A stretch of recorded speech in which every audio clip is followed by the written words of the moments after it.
Sa Pilipinas, iisa lang ang radyo. Dito'y Pilipinas, may isa lang tiradyo. Sa Pilipinas, isa lang bay ang radyo. DZRH Nationwide at Radyo Natin Network ng Manila Broadcasting Company. Sa Pilipinas, iisa lang ang radyo. Serving the Philippines. This is MBC Media Group's Radyo Natin Nationwide, a member of the KBP. Radyo Natin Nationwide.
Ikaw ba ay may maraming katanungan patungkol sa nagaganap ngayon sa ating mundo?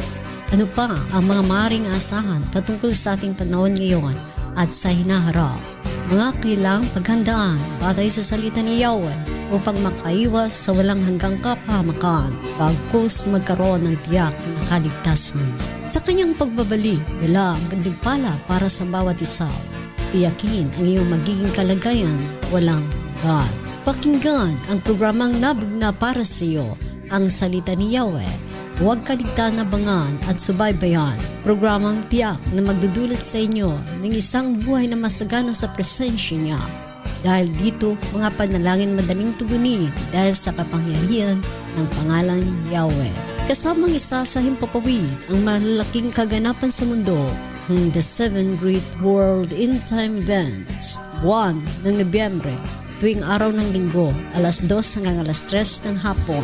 Dito lamang po yan sa 103.9 Radyo Natin na Balbiliran. Ihahatid Nina Roth Pagabasan Puentes, Nora Ibaho George at Enrique Hontelia. Hanggang sa muli, Shalom!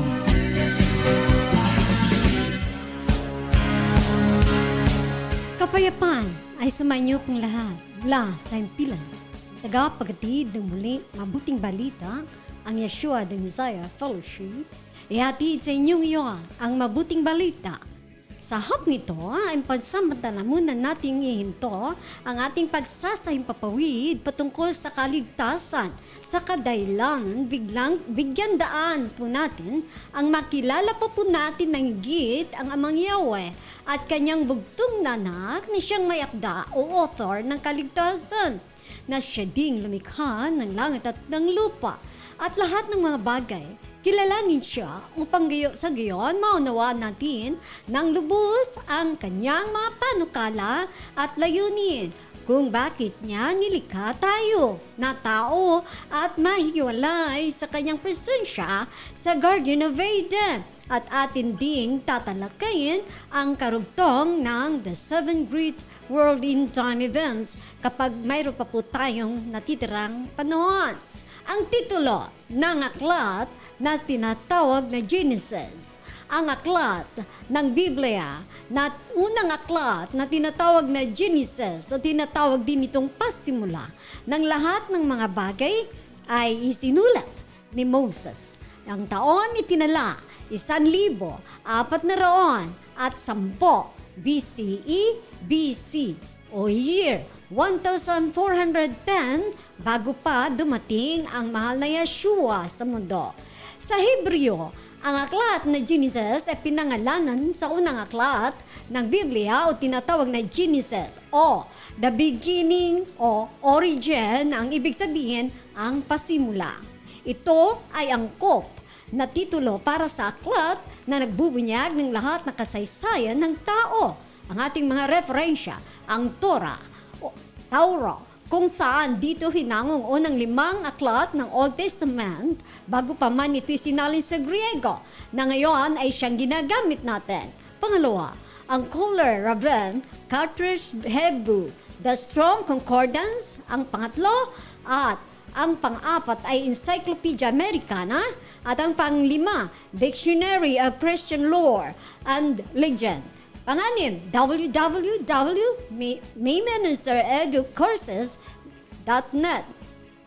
At ang pang-pito, Oxford Dictionary of World Mythology by Arthur Cohery. At ang pang-walo, Gorler's Encyclopedia. At ang pang-siyam, Hebrew and Chaldea Dictionary by James Strong. At ang pang-sampo na referensya, New Bible Dictionary, 2nd edition. And number 11, Webster Comprehensive Dictionary, International Edition. At number 12, Merriam-Webster International Dictionary. At ang number 13, at ang Handy Dictionary of the Bible. At number 14, the New Babylonian Bible of Jerome. At ang number 15, World History by Gregorius Zaldi.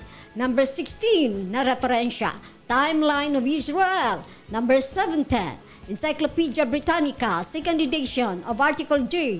At ang number 18, Fossilized Custom and Edition by Lewi White. At number 19, ang Collier's Encyclopedia at marami pang iba. Dagdag pa rito, ang may akda, authorship ng aklat ng Genesis, ang isang mas malaking akda na una sa 5 aklat ng lumang tipan na tinatawag na Talmud sa Hebreo at Pentateuch sa English. Ang may akda na ayon sa kaugalian ay iniuugnay kay Moses. At sinusuportaran ng mga sumusunod na pagsasaalang-alang. Una, ang Talmud o Pentateuch mismo ay nagpapatunay kay Moses bilang may akda o author nito ang Biblia, aklat ng Exodus, Kapitulo 17, versikulo 14, at ito, babasahin para sa atin. Exodus 17 verse 14, sinabi ni Yahweh kay Moises, isulat mo ang pangyayari ito upang hindi niyo malimutan at sabihin mo naman kay Jose na lilipulin ko ang mga Amalekita. Ito rin ang sinabi ni Yahweh kay Moses sa Exodus chapter 24 verse 4. Isinulat ni Moises ang lahat ng utos ni Yahweh. Kinabukasan, maagang-maaga siyang nagtayo ng altar sa paanan ng bundok. Nagtayo rin siya ng 12 bato na kumakalatawan sa 12 pili ni Israel. Anya, ang Exodus 24 verse 4, isinulat ni Moses ang lahat ng utos ni Yahweh. Kinabukasan, maagang-maaga siyang nagtayo ng altar sa panan ng bundok. Nagtayo rin siya ng 12 bato na kumakatawang sa 12 lipin ng Israel o 12 tribes of Israel ngayon na nasa Israel. At marami pang ibang aklat nagpapatunay din sa mosaic na pagiging akda nito ni Moses. Ang Talmud nga sa Hebreo at mababasa sa Joshua, Kapitulo 1, versikulo 7 hanggang 8 at Kapitulo 8, 32. Narito. Joshua 1 verse 7 to 8. Basta't magpakatatag ka at kalamasan mo ang iyong loob. Sundin mong mabuti ang buong kautusan ibinigay sa iyo ni Moises. Huwag kang susuway sa anumang nakasaad doon at magtatagumpay ka saan ka naman magpunta. Verse 8, huwag mong kalilimutang basahin ang aklat ng kautusan pagbulay-bulayan mo iyon araw at gabi upang matupad mo ang lahat ng nakasaa doon. Sa ganon magiging masagana at matagumpay ang iyong pamumuhay. At ganito rin ang sinabi sa Joshua, Kapitulo 32, versikulo 32. Narito. Sa lugar na iyon sa harapan ng buong Israel, inuukit ni Joshua sa mga bato ang altar, kopya ng kautosang isinulat ni Moises. At pangatlo, ang bagong tipan ay nagpapatunay ng gayon din na mababasa sa aklat ng Matthew, Kapitulo 19, versikulo 8, Marcos, Kapitulo 12, versikulo 28. Ang pang-apat, ang mga detalye ng saksi ay tumutukoy sa isang kalahok na ang may akda, hindi isang editor na nabuhay makalipas ang ilang siglo ayon din sa aklat ng Exodo, Kapitulo 15, versikulo 22. Ang panglima, ang impormasyon ng may akda tungkol sa mga pangalan, salita, kaugalian at heograpiya ng Ehipto ay mahirap para sa isang mayakda o editor na makuha sa Kanaan mga siglo pagkatapos ng panahon ni Moses na mababasa din sa aklat ng Genesis, Kapitulo 13, versikulo 10. Ang kritikal na pananaw sa pagiging may akda ng Talmud o Pentateuch, ang first 5 books ng Hellenized Jews o mga Hudyo na may pagbabagong loob Griego ay dumuan sa ilang estado.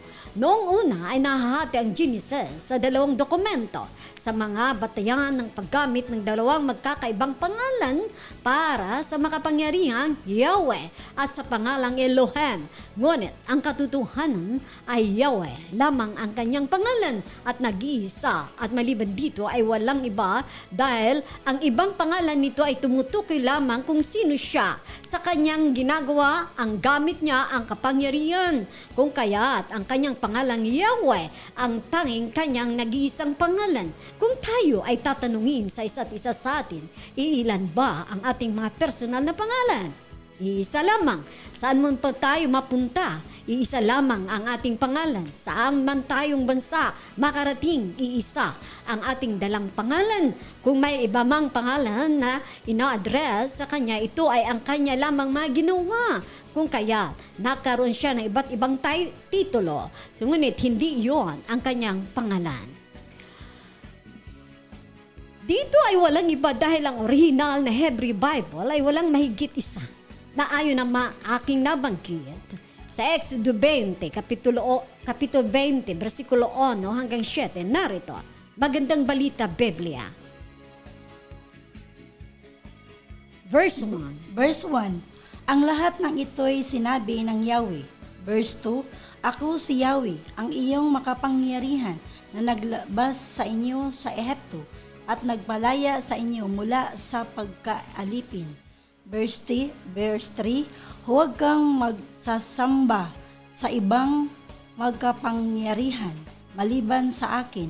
Verse 4, huwag kang gagawa ng imahin ng anumang nilalang na nasa langit, nasa lupa, o nasa tubig upang sambahin. Verse 5, huwag mo silang yuyukuran ni sasambahin sapagkat ako'y si Yahweh. Sa inyong makapangyarihan ay makapagbubughiing ang kasalanan ng mga magulang at sisingilin ko sa kanilang mga anak hanggang sa 3 at 4 na salinlahi. Verse 6, ngunit ipadarama ko ang aking mga pag-ibig sa libo-libong sanlahi ng mga umiibig sa akin. Verse 6, Anya, sabi even in verse 5, huwag mo silang yuyukuran, nisambayan pagkataon si Yahweh na makapangyarihan at panibuguan. Ang kasalanan ng mga magulang ay sisingilin ko sa kanilang mga anak hanggang sa 3 at 4 na salinlay. Ngunit, padarama ko ang aking pag-ibig sa libu-libong salinlay ng mga umiibig sa akin at tumutupad sa aking mga kautusan.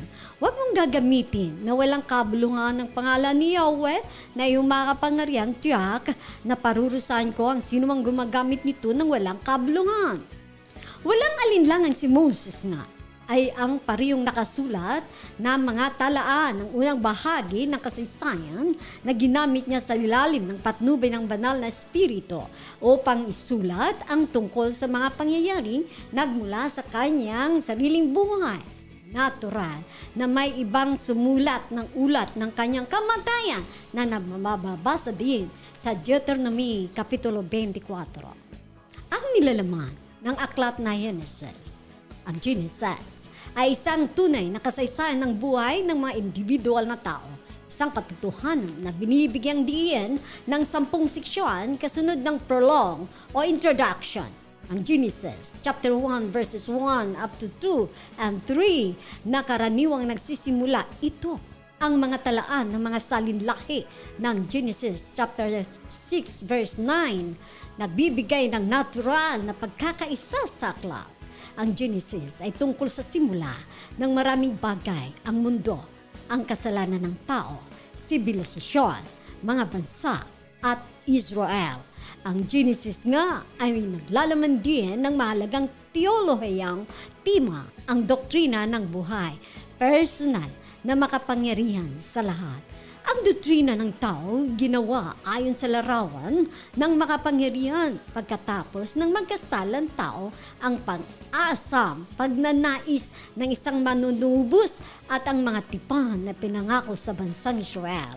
Ang Genesis ay isang librong unique sa lahat ng mga Near Eastern o Near East Modern Age na termino para sa region formerly known as Middle East at pundasyon sa lahat ng iba pang aklat ng Biblia kung kaya't ating buklatin ang mga nilalaman ng ating mga Biblia at tayo ay magpasimulang magbasa ng aklat na ito.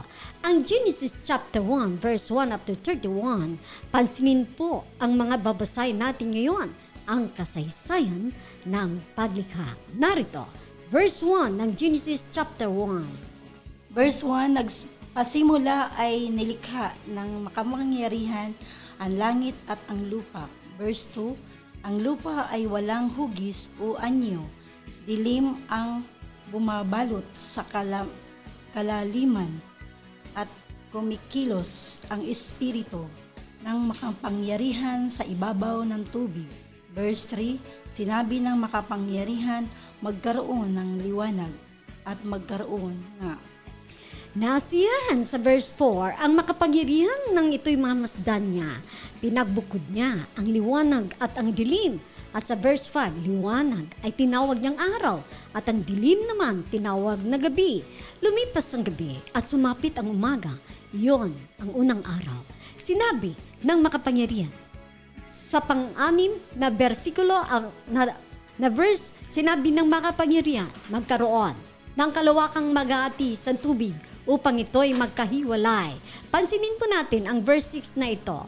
Kung kaya't, sa verse 7, at nangyari ito, ginawa ng makapangyarihan na pumagitan ang kalawakan sa tubig na nasa itaas at sa tubig na nasa itaas. Sa ibaba, langit ang tinawag niya sa kalawakan, lumipas ang gabi at sumapit ang umaga, iyon ang ikalawang araw. Pansinin po natin, ang kalawakan na tinatawag, lahat iyon ay puro tubig. Ang ginawa niya, hinati ang tubig at iniwalay niya ang tubig sa itaas at ang tubig sa ibaba at ang itong atmosphere na ngayon narito tayo, ito na yung tinawag niyang langit. Langit na ito na yung ating tinatawag. Actually, we have 3 heavens. Ang first heaven, nandito tayo sa kalupaan. Ang second heaven, yung atmosphere, yung kalawakan, yung permanent, o langit kung tawagin.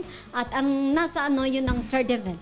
Yung tubig na yon na hinati niya, na inilagay sa taas ang kalahati, yun ang kanyang pinakawalan na mga tubig nung panahon ni Noah, nung kanyang ginunaw ang buong mundo, kaya lumubog ang mundo. Sinabi sa verse 9 ng makapangyarihan, magsama-sama sa isang dako ang tubig sa silong ng langit upang lumitaw ang lupa at nangyari nga ito. Tinawag niyang lupa ang tuyong bahagi at dagat naman ang nagsama-samang tubig. Naasihan siya ng ito'y mamasdan. Sa verse 11, pagkatapos sinabi ng makapangyarihan, magkaroon sa lupa ng lahat ng uri ng tumutubong halamang nagkakabinhi at mga punong namumunga at nangyari ito. Tumubo nga sa lupa ang gayong mga halaman. Nasyan siya ng ito'y mamasdan. Sa verse 13, lumipas ang gabi at sumapit ang umaga, yun ang ikatlong araw. Verse 14, sinabi ng makapangyarihan, magkakaroon ng mga tanglaw sa langit upang mabukod ang araw sa gabi. Ito ang magiging batayan sa bilang ng mga araw, taon at kapistahan. Verse 15, mula sa langit ang mga ito ay magbibigay ng liwanag sa daigdig at gayon nga ang nangyari.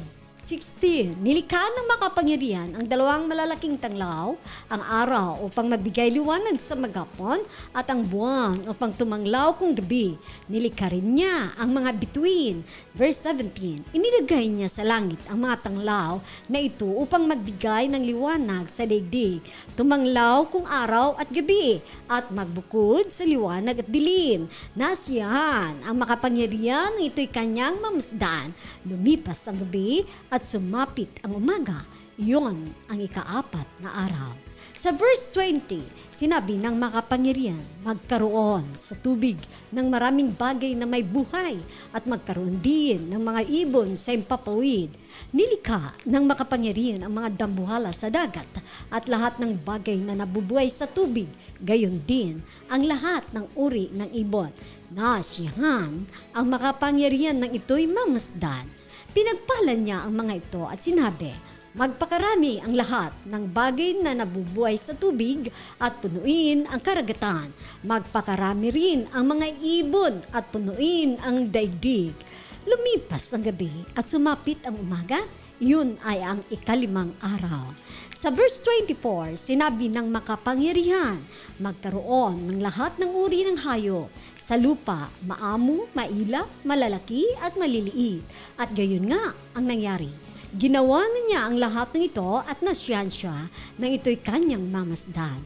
Sa verse 26, pagkatapos sinabi ng makapangyarihan, ngayon, likhain natin ang tao ayon sa ating larawan, ayon sa ating wangis. Sila ang mamamahala sa mga isda, sa mga ibon sa impapawid at sa lahat ng hayop, maging maamo, mailap, malaki o maliit. Sa verse 27, nilalang nga ng makapangyarihan ng tao ayon sa kanyang larawan. Sila ay kanyang nilalang sa isang lalaki at isang babae. At sila ay pinagpala niya. Sinabi niya, magpakarami kayo at punuin ninyo ng iyong mga anak ang buong daigdig. At kayo ang mamahalin nito. Bibigyan ko kayo ng kapangyarihan sa mga isda, sa mga tubig, sa mga ibon, sa impapawid at sa lahat ng mga hayop na nasa ibabaw ng lupa. Ibibigay ko rin sa inyo ang lahat ng uri ng halamang magkakabinhi at mga bungang kahoy bilang pagkain ninyo. Ang lahat ng halamang luntian ay ibinibigay ko naman sa lahat ng hayop sa ibabaw ng lupa at sa lahat ng mga ibon. At ito nga ang nangyari. Pinagmasdan ng makapangyarihan ang lahat niyang ginawa at lubos siyang nasyahan. Lumipas ang gabi at sumapit ang umaga. Iyon ang ika-6 na araw. Ang ibig sabihin at ang nais maging punto ng buong chapter 1 ay upang ipakita sa atin na nilalang ng makapangyarihan ang lahat ng bagay. Ikaw at ako ay sinadya sa isang kadahilanan ng isang mapagmahal at masining na amang Yahweh.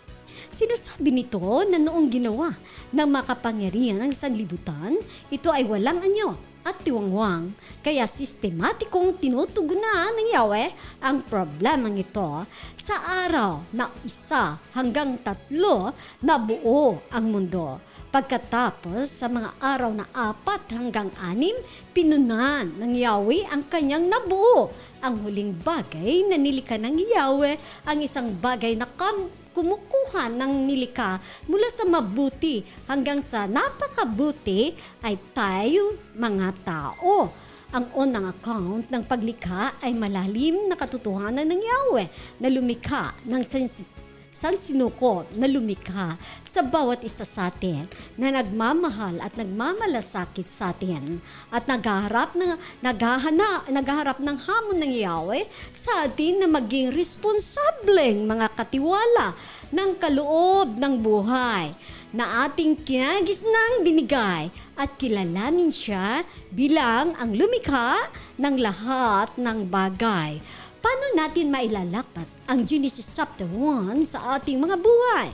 Ang pangunahing prinsipyo ng Genesis ay ang Yahweh ay may kapangyarihan at kumukontrol sa lahat ng bagay sa ating buhay at inaayos ang kasaysayan mula sa pananaw ng providence. Dapat tayong magtiwala sa Kanya kahit na may masasamang pangyayari dahil nilayon niya ito para sa ikabubuti. Hindi natin maiintindihan ang makapangyarihan, ngunit dapat tayong sumamba at manampalataya sa Kanya sa kabila ng mga nangyayaring ngayon. Ang buong mundo na siyang nararanasan, hindi lamang sa isang bansa, subalit sa bawat halos mga bansa ay mayroong nagaganap na bigla-biglaan na lamang na katulad ng parabagang kahirapan. Ngayon, narito tayo sa Genesis chapter 2 verses 1 up to 25. Ang Genesis chapter 2 ang sumunod sa Genesis chapter 1. Narito, verse 1. Nilikha nga ng makapangyarihan ang langit at ang lupa at ang lahat ng mga bagay na naroon. Tinapos niyang likhain ang lahat ng ito sa loob ng 6 na araw. At siya'y nagpahinga sa 7 araw. Pinagpala niya ang 7 araw at itinuring itong banal, sapagkat sa araw na ito siya'y nagpahinga matapos likhain ang lahat. Verse 4, ganito ang paglikha sa langit at sa lupa, ang halamanan ng Eden.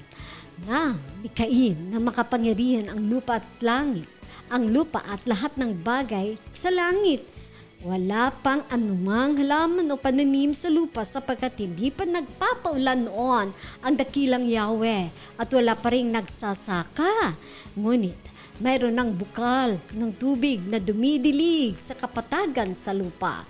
Verse 7, pagkatapos ginawa ng dakilang Yahweh ang tao mula sa alabok, hiningahan niya sa ilong at nagkaroon nito ng buhay.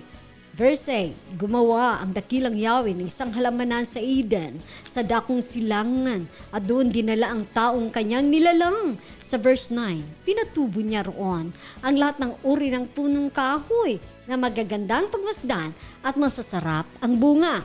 Sa gitna ng halamanan ay naroon ang punong kahoy na nagbibigay buhay at gayon din ang punong kahoy na nagbibigay kaalaman tungkol sa mabuti at masama. Dito nagsimula sa punong ito ang si Adan at si Eva na nagkasala. Umagos noon mula sa Eden ang isang ilog na dumidilig sa halamanan. Paglabas doon, ito'y nahahati sa 4 na sanga. Ang una na kung tawagi ilog Pisyon at umuagos sa lupain ng Habila. Lantay ang ginto roon at marami ring bidelyo at batong onesi. Ang verse 13, ang ikalawang sanga ng ilog na tinatawag naman Gihon ay umaagos sa lupain ng Ethiopia. At ang 14, ilog Tigris naman ang tawag sa ikatlong sanga at umaagos naman ito sa silangan ay Syria. Assyria. Ang ika-4 na sanga ng ilog ay ang Euphrates. Pansinin natin, 4 na ilog ang dumadaloy mula sa Garden of Eden. Subalit, makikita na lang natin ngayon ang 2 na lang. Noon kasi, nung magkaroon ng baha si Noe, ng panahon ni Noe, ang 4 na ilog nito, ang 2 ay hindi na nakita. 2 na lamang kung nag-aaral tayo sa ating mga social studies noon, ng ating panahon, ang laging inaaral sa atin ay 2 ilog na lang, ang Tigris at ang Euphrates. Pero yung 2, hindi na nakita. Kasi nga, nasira siya maaari noong panahon ni Noe. At, verse 15, inilagay ng dakilang Yahweh ang tao sa halamanan ng Eden upang ito'y pagyamanin at pangalagaan. Sinabi niya sa tao, makakain mo ang alinmang bungang kahoy sa lamanan, maliban sa bunga ng punong kahoy na nagbibigay ng kaalaman tungkol sa mabuti at masama. Huwag na huwag mong kakainin ang bungang iyon sapagkat sa araw na kainin mo iyon ay mamamatay ka. Verse 18. Matapos gawin ang lahat ng ito, sinabi ng dakilang Yahweh, hindi mabuti na mag-isa ang tao. Bibigyan ko siya ng isang angkop na makakasama at makakatulong sa kanya. Makakatulong. So verse 19, kaya mula sa lupa lumikha ang dakilang Yahweh ng mga hayop sa parang at mga ibon sa papawid. Dinala niya ang mga ito sa tao upang ipaubayan nito ang pagbibigay ng pangalan sa mga iyon. Kung ano ang kanyang ipatawag, itinatawag, iyon ang nagiging pangalan ng mga ito. Verse 20, ang tao nga ang nagbigay ng pangalan sa lahat ng ibon sa papawid at hayop sa parang, ngunit wala isa man sa mga ito ang nababagay na makasama na makatulong niya. Kaya tinatulog ng dakilang Yahweh ang tao, samantalang nahihimbing. Kinuha niya ang isang tadyang nito at pinaghilom ang laman sa tapat niyon. Ang tadyang na iyon, ginawa niyang isang babae at dinala niya ito sa lalaki. Sinabi ng lalaki, sa wakas, narito ang isang katulad ko, laman ng aking laman, buto ng aking buto, babae ang itatawag sa kanya, sapagkat sa lalaki siya ay kinuha. Verse 24, ito ang dahilan kaya iniiwan ng lalaki ang kanyang ama't ina. Nagsasama sila ng kanyang asawa at sila'y nagiging isa. Kapahubad noon ang lalaki at ang babae, ngunit hindi sila nahiya. Tumutukoy ang Genesis chapter 2. Ang ikalawang kwento ng paglikha sa Genesis chapter 2 ay naglalarawan ng hininga ng Yahweh sa kanyang sariling hininga sa tao na kanyang nilikha. Nais ng makapangyarihan ng ating amang Yahweh na maging ganoon kalapit din tayo sa kanya. Kalapit din sa kanya. Nagtatapos sa paglalarawan ng linggo ng paglikha ng makapangyarihan at pagtatapos ng nag-zoom in sa paglikha ng tao sa kanyang gawain, sa kanyang perpektong kapaligiran at sa paglikha ng babae bilang kanyang katulong at asawa. Ito ang ating huling sulyap sa mundo bago ito wasakin ng kasalanan at kamatayan ng tao sa pagsuway ni na Adan at Eva sa Kabanata 3. Narito, ang magtiwala sa makapangyarihan hindi lamang sa ating sarili. Nakikita ang napakalinaw na buhay ni Adan. Makikita ang malinaw na kristal sa bawat buhay. Ang daan tungo sa kabutihan, ang daan patungo sa buhay ay pagsunod sa mapagbiyaya, mahabagin, mapagmahal na salita ng Yahweh. Narito ang Genesis chapter 3 verses 1 up to 24. Nagkasala nga ang tao. Genesis chapter 3 verse 1 up to 24. Ang ahas ang pinakatuso sa lahat ng hayop sa nilikha ng dakilang Yahweh. Isang araw, tinanong nito ang babae, totoo bang sinabi ng makapangyarihan na huwag kayong kakain ng anumang bungang kahoy sa lamanan? Sumagot ang babae, maaari naming kainin ang anumang bunga sa lamanan. Huwag lamang ang bunga ng puno na nasa gitna niyaon. Sinabi ng makapangyarihan na huwag naming kakainin, nihihipuin man ang bunga nito. Kung kami raw ay kakain nito, mamamatay kami. Ngunit sinabi ng ahas, hindi totoo yan. Hindi kayo mamamatay. Sa verse 5, sinabi lang iyan ng makapangyarihan sapagkat alam niyang kung kakain kayo ng bunga niyon ay makakaunawa kayo. Kayo ay magiging parang makapangyarihan at malalaman ninyo ang mabuti at masama.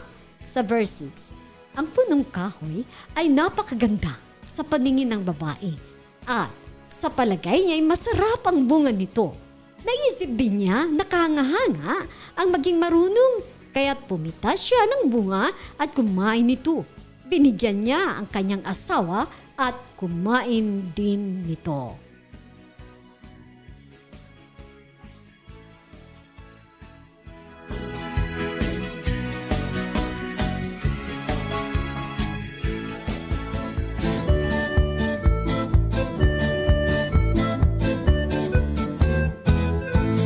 Shabbat Shalom, Shabbat Shalom, Shabbat, Shabbat, Shabbat, Shabbat Shalom, Shabbat Shalom, Shabbat Shalom, Shabbat, Shabbat, Shabbat, Shabbat Shalom, Shabbat, Shabbat, Shabbat, Shabbat Shalom, Shabbat, Shabbat. Verse 6, ang punong kahoy ay napakaganda sa paningin ng babae at sa palagay niya ay masarap ang bunga nito.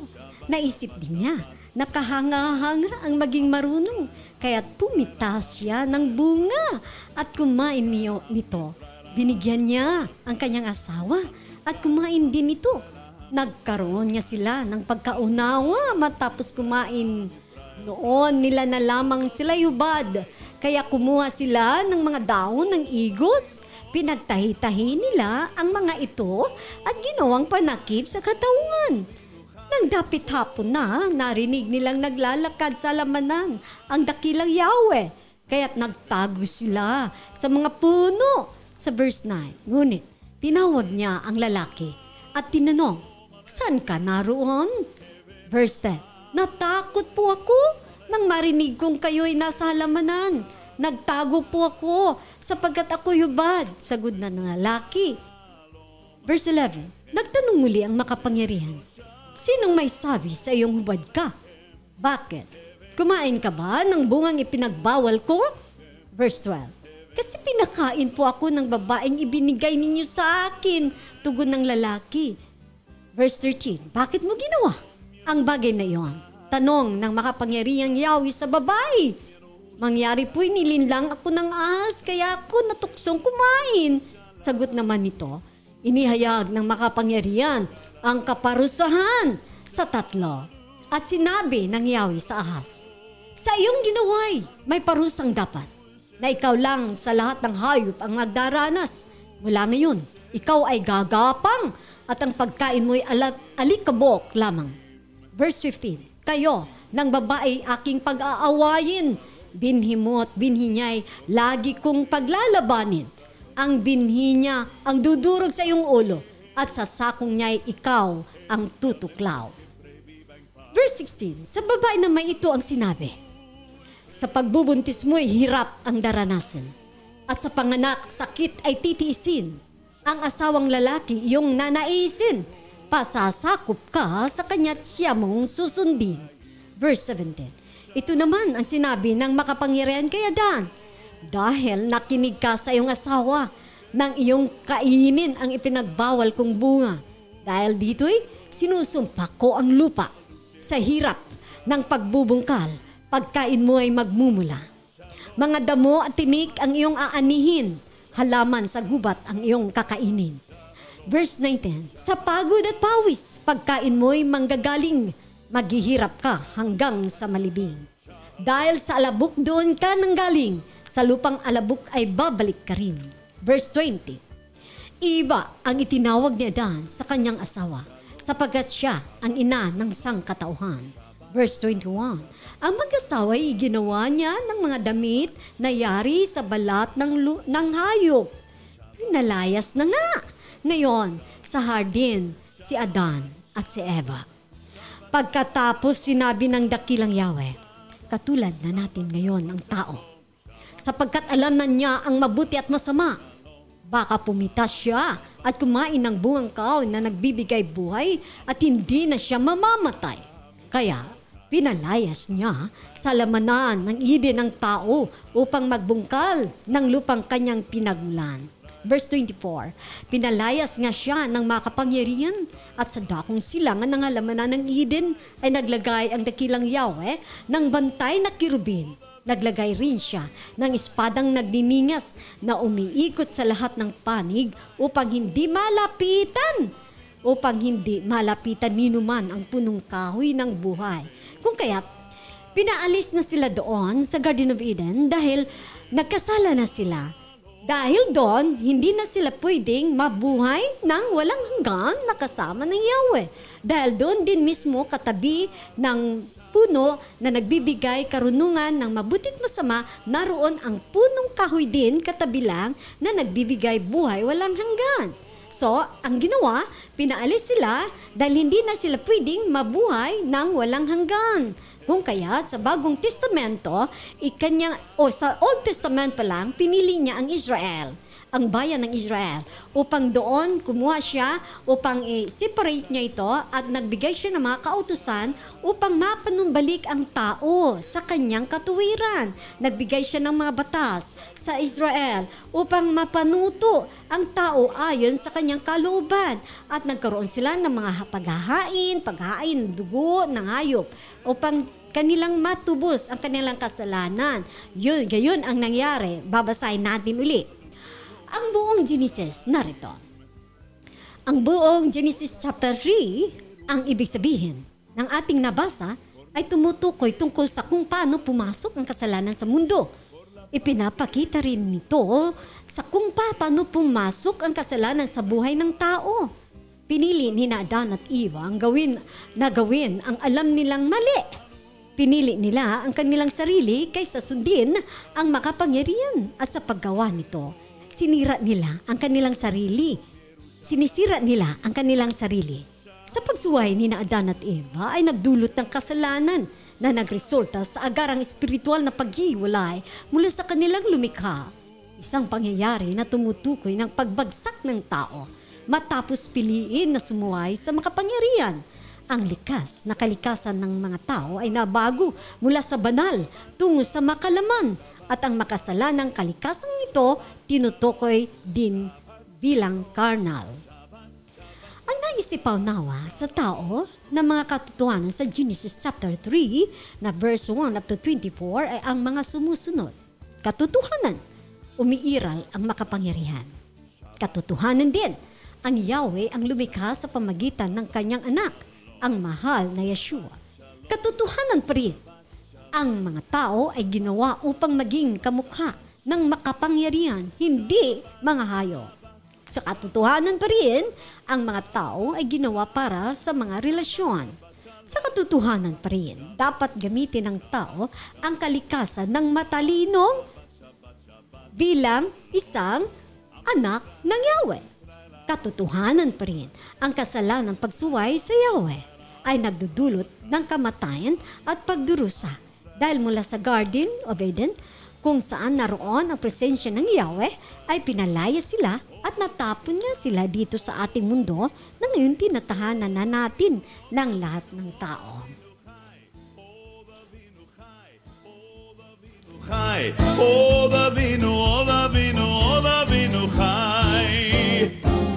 Hebenu shalom alechem, Hebenu shalom alechem, Hebenu shalom alechem, Hebenu shalom, shalom, shalom alechem, Hebenu shalom. Ang The Seven Great World End Time Events na ngayon ang ating isusunod sa pangalawang bahagi, kung saan ang una sa 7 ay nasa mild tribulation na paulit-ulit kong sinasabi dito sa radio. Ang 7 Great World End Time Events, kung saan ang mild tribulation, na kung saan nabasa na natin ang Matthew chapter 24, Marcos chapter 13, at ang Luke chapter 21 na halos magkakatulad ang mga isinusulat doon na tumutukoy sa ating ngayon kapanahunan. Kung mayroon kayong mga Biblia, maaaring basahin ninyo ang mga nabanggit ko. Kung iyong papansinin, mga nakaraang lumilipas na halos mag-isang taon na palit-ulit na ating sinasabi ang mild tribulation, na ngayon na nga ang transition into great tribulation. Hindi. Kasi bakit nangyari? Nakita mo? Nilikha niya lahat, di ba? Maganda ang pagkalikha niya. Pinuri pa niya. Wow, ang ganda ng kanya, ang aking nilikha, no? Bakit nagkaganito? Nilikha niya, tapos ngayon, makakaranas na tayo ng mild tribulation. At hindi lang ito. Ang pangalawa nito, ang medyo delikado, ay kasi Great Tribulation ang pangalawa. At sumunod ng Great Tribulation. Ang Great Tribulation kasi ay yung sa mild tribulation na ngayon natin panahon, ulit-ulit ko nang nabanggit, ay ang dulo. Ang dulo nito ay ang rapture, na bago ito dumating, ay makakaranas tayo ng kakaibang setting ng panahon. Kakaiba, may bakit ganito? Bakit hinahayaan niya? Dahil sa rapture nga na darating, ay tinatawag ito na mag-i-execute siya dito sa ating panahon na ito. Kailangan nga malaman natin kung ano nga ang kalooban niya para sa gayon, buong pamilya natin, no? Buong pamilya natin na kilalanin natin siya, no? At higit sa lahat, ito patuloy at paulit-ulit na ating nire-remind para sa lahat na manalangin. Kasi ito lang ang armor. Walang iba. Hindi tayo pwedeng gumamit ng kahit ano para iwasan ang mapangyayari.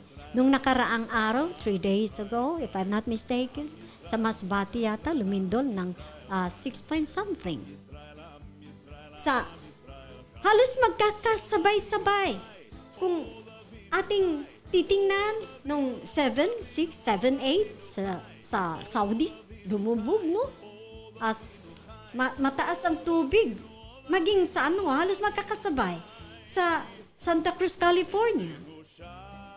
Ganun din. 7 meters ang taas ng tubig. Ganun din. Halos magkasabay. Australia, pagka 15, that was, nangyari yun. 6, 7, 8 sa Saudi. Tapos nangyari sa 15, Australia. Tubig din. Dubai, ganun din. Tubig din. Sa what we call this, Santa Cruz, California, ganun din, sabay-sabay, halos sabay-sabay, mga tubig din, no, matataas. Tapos, tungayan natin sa Japan, 14, 6.9. Ito pa ang medyo Kaya, lagi kong sinasabi na wag mawawala ang prayer sa mga pamilya. Wag na hindi mapapanalangin. Ang ating mga anak, turuan na silang manalangin. Pag sila lumakad dyan, kung saan sila pumunta, bago matulog, bago gumising, mag-pray, na ingatan. Kasi ganito ng panahon kasi mag-i-execute siya ng love and justice. Itong love, para doon sa mga tumatawag sa kanya, no, araw-araw, nakadepende sa kanya, hindi naman ibig sabihin hindi ka na magtrabaho kasi nakadepende ka. Hindi ganoon. Yung nakadepende ka sa anong mangyayari sa ating kapaligiran, nakadepende ka sa tulong niya na tayo ay kanyang iingatan. No? Walang religion, ito I do not like that na mayroon tayong divisions. No. Lahat tayo nito, buong mundo to. Kasi buong mundo ang kaganapan na ito ng mild tribulation. Lahat ng ating mga anak, manalangin. Turuan natin sila na magbasa ng Bible. Turuan natin sila. Kasi saan man sila pumunta, alam nila kung anong gagawin, yung trust. Ibibuild yung trust. Magbibuild kasi ng trust ang prayer at saka ang pagbabasa ng Biblia. Magbibuild ng trust sa ating Amang Yahweh. At huwag kayong maniniwala na nakakasira ng ulo ang pagbabasa. Huwag po. Kasi ako po, nag-aaral ako ngayon sa Manila. Ang aking professor ay isang doktor na Korean at 200 times niya binasa ang Biblia. Ako naka-4 pa lang Pero grabe, yung professor na yun, wala nang left hand, wala na, putol kasi nung malit pa siya at 4 years old siya na disgrasya. So wala siyang kamay, plastic na lang yung kanyang kamay. Pero nabasa niya ng 200 times ang Bible. At kung manalangin siya 3 hours. See? Pero hindi naman tinatakas. Pero maya-maya na panalangin, siguro abot din ng 3 hours. Di ba? Maya-maya mananalangin ka. Anong ginagawa mo, saan ka pumunta? Panalangin ka muna. No? Kasi just love and justice ngayon Kumbaga sa love, kaya may rapture. Kaya dahil sa love, may rapture siya, aagawin tayo. Pamilya sana. Hopefully, no? Pamilya sana na maagaw tayo sa rapture. yung tinatawag yan na pagdagit, paghango. Kasi ang mundo natin, tingnan mo ito. Kapag dumating ang sinyalis na ang Israel magkaroon ng kapayapaan, last I think last 20, itong January lang, 20. Ano tayo ngayon? 20. Today is 20, what do you call this? 26 tayo ngayon. Nung 20, nag-declare si Trump na peace, no? Ang mga gera ay tumigil na sa kanya. O ganon, kung ganon, tapos dala-dala hawak-hawak niya yung menorah, yung ng Israel, yung 7 spirits na signs, ng symbol ng 7 spirits. Dala-dala niya sa Israel yun. So ibig sabihin, magkaka-peace na, okay? And then, maitatayo na ang third temple. Yan ang titingnan natin, ang third temple ng Israel. Pag natayo yan, na third temple, malapit na ang rapture. Kasi magkakaroon ng peace treaty. Peace treaty. Hindi natin nililimitahan kung yan ay peace treaty nila is what we call this 70 years or 7 years. Half of it, pipirma sila ng whole 30 years, for example, 7 years. So, 7 years. So, pag naitayo yan, magkakaroon na sila ng tinatawag na seremonya, papaano sila maglinis ng kasalanan, no? Ready na lahat. At katulad ng aking paulit-ulit na sinasabi na ready na lahat. Yung red heifer, galing pa ng Texas, Amerika, ngayon dumami na yan. No? Ready na. Lahat ng gamit sa seremonya, ready na lahat. So, ibig sabihin, naka-ready na, itayo din. At ang mga materials ng Third Temple ay ready na rin. So kung ito itayo, dahil sa declaration ni Trump, maitayo ang Third Temple, so ibig sabihin nito, dahan-dahan tayo din na mag-prepare. No? Sa ating bansa, i-pray natin. Ang ating bansa na kahit sa ganitong mga pangyayari, i-pray. Sama natin mga leaders natin, lalo na ang biliran. You know what is the, hindi nyo ba alam kung ano ang mayroon sa biliran sa handmade ng ating mahal na Yahweh, sa ating mahal na Yeshua? Ang biliran is the first in the world. Ito tandaan natin to. First in the world for the great revival to sweep around the world. Ito, prophecy ito. Pero ito ang katotohanan na ang biliran ay gagamitin niya ito na launching. Sa Philippines, ang launching pad ng last wave ng gospel, pero magsi-start sa biliran. And we must pray that. We will pray na continue ang ating mabubuting mga leader, mag-continue sa kanilang paglilingkod, ingatan sila. Dahil we really admire for our leadership here in Biliran. At nakikita natin ang kanilang katotohanan sa kanilang kaibuturan ng kanilang puso. Paano sila naglilingkod sa buong Biliran. You could see that. You know, na pagmamalaki natin. Alam na pagmamalaki natin kung pumupunta tayo sa ano tawag nito, sa Tacloban. Kasi yung mga ibang lugar doon lang sila natutulog sa ospital, doon lang sa gilid ng ospital. O tapos kami, ang aming gobernador, alam niyo po kami, mayroon kaming magandang higaan doon. Kasi one time, mayroon kaming relative na confine doon. So doon kami, nakatulog kami doon sa kay Gob na bahay Biliranon. At nagpapasalamat tayo. At damang-dama namin ang kanyang pag-ibig sa mga Biliranon, sa pagtayo nitong Biliranon na bahay Biliranon. Dahil nakaka-rest kami ng maayos, hindi katulad doon sa ibang mga probinsya na nandun lang sa gilid ng di ba? So, ang saya, no? Magkaroon tayo ng ganito na concern sa ating need. Yan ang ating pagmalaki. I-pray natin na patuloy silang gamitin ng ating mahal at dakilang makapangyarihan na mahal na Yeshua sa lugar na ito. Na magtuloy-tuloy, ingatan sila saan sila pumaroon, sa mga travel nila. Alam nyo, araw-araw kasama yan sa aming prayer sila. Ang lahat ng leaders na patuloy, na mag-submissive ang nandito sa kanila, sa ibaba sa kanila. Na kung anong leadership sa taas, yun din ang siyang bababa. Dahil napakaganda ng mga examples na kanilang pinapakita. Kaya wala tayong ibang gagawin. Ito, pagkatapos na rin ang ating programa.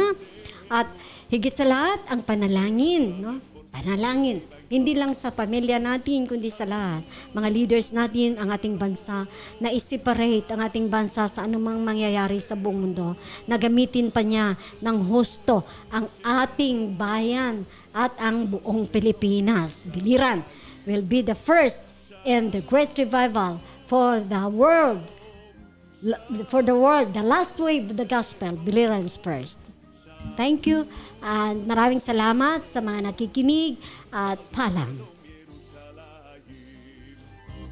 Shabbat Shalom, Shabbat Shalom, Shabbat, Shabbat, Shabbat, Shabbat Shalom, Shabbat Shalom, Shabbat Shalom, Shabbat, Shabbat, Shabbat, Shabbat Shalom.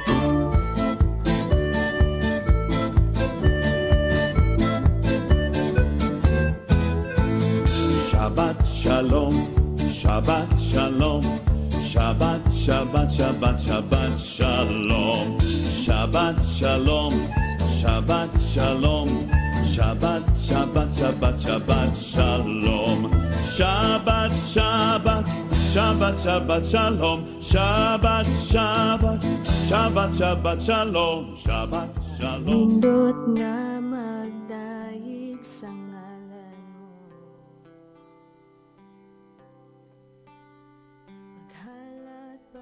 Narito tayo ngayon sa ating panalangin. Amang Yahweh, nananalangin kami na ang buong bansa, ingatan ninyo sa mga nakikita namin sa mga nagaganap sa ngayon. Wala kaming magagawa kundi kayo. Ang aming mga leader mula sa Pangulo hanggang sa dulo, ang aming bayan ng Biliran, napaikutan ito ng karagatan. Ingatan niyo po ito, isave niyo po ang bansa namin at ang aming mga kababayan.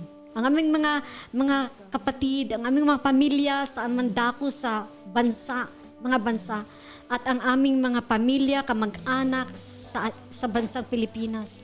At lahat, ingatan niyo po kaming lahat.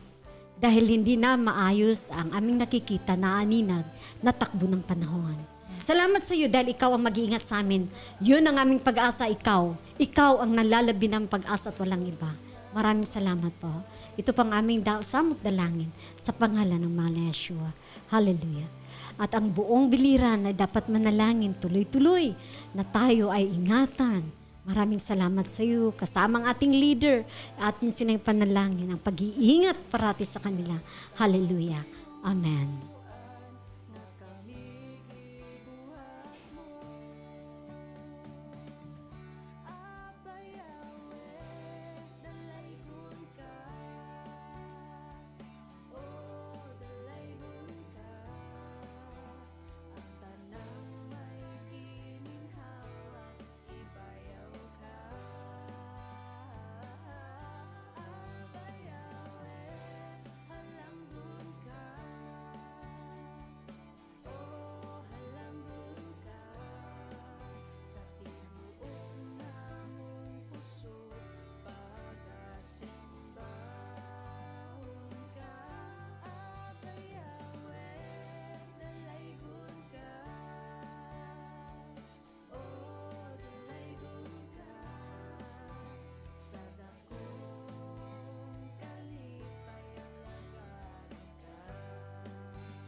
Saad mo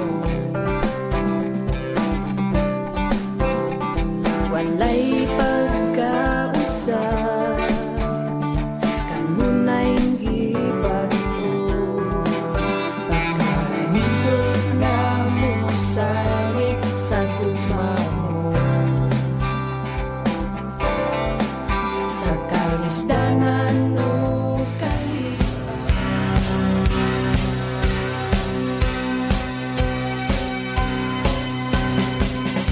Ikaw ba ay may maraming katanungan